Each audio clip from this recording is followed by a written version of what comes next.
నమస్తే అవధాని.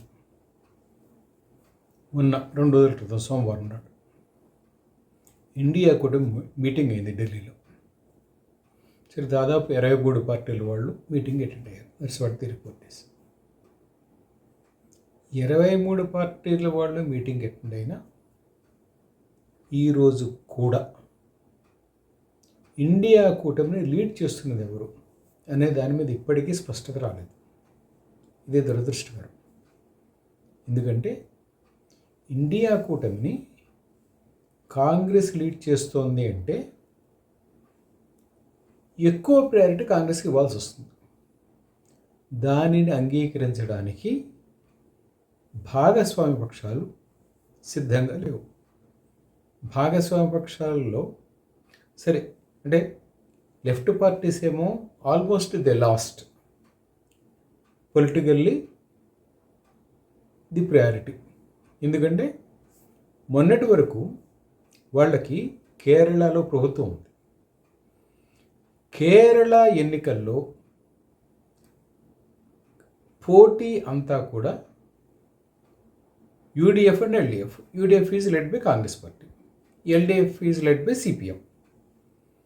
ఎల్డిఎఫ్ని ఎన్నికల ప్రచారంలో కాంగ్రెస్ వాళ్ళు బీ టీమ్ ఫర్ కాంగ్రెస్ అన్నారు, బీ టీమ్ ఫర్ బీజేపీ అన్నారు.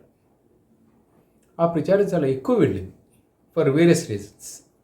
అంటే వాళ్ళు అన్నది ఏమిటంటే అప్పటి ముఖ్యమంత్రి పినరయి విజయన్ మీద మరికొన్ని విషయాల్లోనూ వచ్చిన ఆరోపణల మీద కేంద్ర ప్రభుత్వం యాక్ట్ చేయలేదు.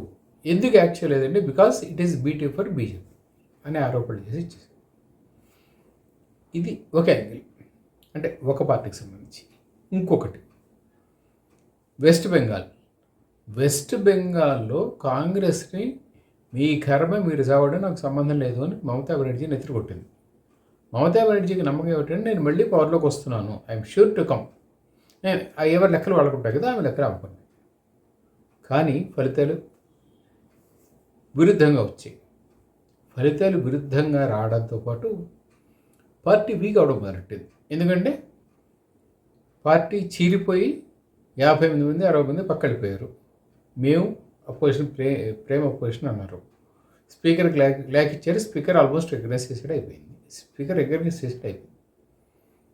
పార్లమెంట్లో కూడా 20 మంది సభ్యులు పక్కకి వెళ్ళిపోయారు. అది కూడా ఇప్పుడు సరిగ్గా మమతా బెనర్జీ ఢిల్లీ వస్తున్న రోజుకి జరిగింది.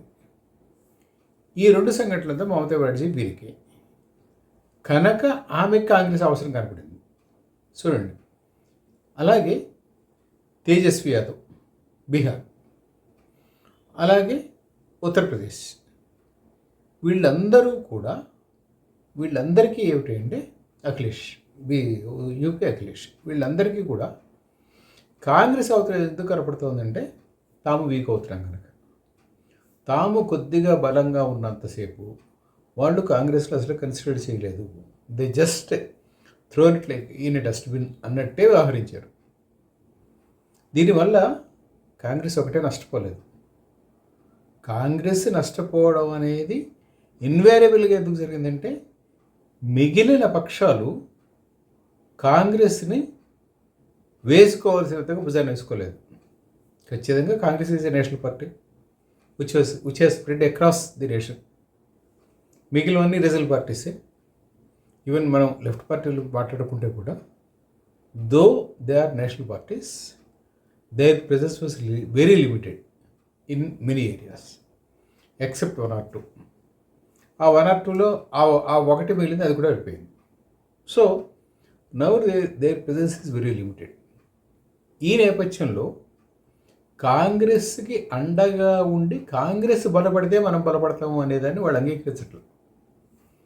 ఇప్పుడు మిగిలిన ఏ పార్టీలు అయినా సరే ఒప్పుకునే ఒప్పుకోకపోయినా ఇప్పుడు బీజేపీ బలంగా ఉంటే మాత్రమే బీజేపీ మిత్రపక్షాల బలం కూడా పెరుగుతుంది. బీజేపీని వీకెన్ చేసి మేము పెరుగుదామని కనుక వాళ్ళు ప్రయత్నం చేస్తే ఎక్కడ ఏ పార్టీ అయినా they have to lose. There is no other go. ఖచ్చితంగా నష్టపోవాల్సి వస్తుంది. This is the experience of Congress party. కాంగ్రెస్ని అడ్డుపెట్టుకుని మేము బలపడదాం అనుకున్న పార్టీలన్నీ ఫెయిల్ అయ్యాయి. మీరు చూసుకోండి. This is what history is telling. కాంగ్రెస్ని అడ్డు పెట్టుకుని మేము బలపడతాం అనుకున్న పార్టీలన్నీ వీక్ అవుతున్నాయి. కాంగ్రెస్ స్ట్రాంగ్గా ఉన్న చోట మిగిలిన పక్షాలకి కాస్త అనేది ఉంటుంది. మనకి ఇప్పుడు ఇందాక చెప్పుకున్న వెస్ట్ బెంగాల్ ఎగ్జాంపుల్ కనపడింది, బీహార్ ఎగ్జాంపుల్ కనపడింది. బీహార్లో కూడా కాంగ్రెస్ వాళ్ళు ఇచ్చేసారు. అంటే కేరళలో డైరెక్ట్ కాంగ్రెస్ పార్టీ విన్నాయి. So it is the parties of India alliance, India కూటమిలో ఉన్న పార్టీలు కాంగ్రెస్ నాయకత్వాన్ని అంగీకరించి, ఓకే నాయకుడు రాహుల్ గాంధీయా, సోనియా గాంధీయా, మల్లికార్జున ఖర్గేనా, ఎవరు అనేది అంత సంబంధం లేదు. బట్ ఎస్ వీఆర్ యునైటెడ్ అని కనుక వీళ్ళు చెప్పలేకపోతే they are going to fail them and they are going to give another chance for Modi surely. ఎందుకంటే because they are not coming together. వాళ్ళు పైకి ఏం చెప్పినా మేము అందరం కలిసి ఉన్నామనే అభిప్రాయం వాళ్ళు ప్రచారం చేయడానికి ప్రయత్నం చేస్తున్నా they are failing to convince the public that they are united. ఎందుకంటే వాళ్ళు యునైటెడ్గా లేరు అనేది ఏ రాష్ట్రం చూసినా కనపడుతుంది కదా. That's where they are failing. అవధ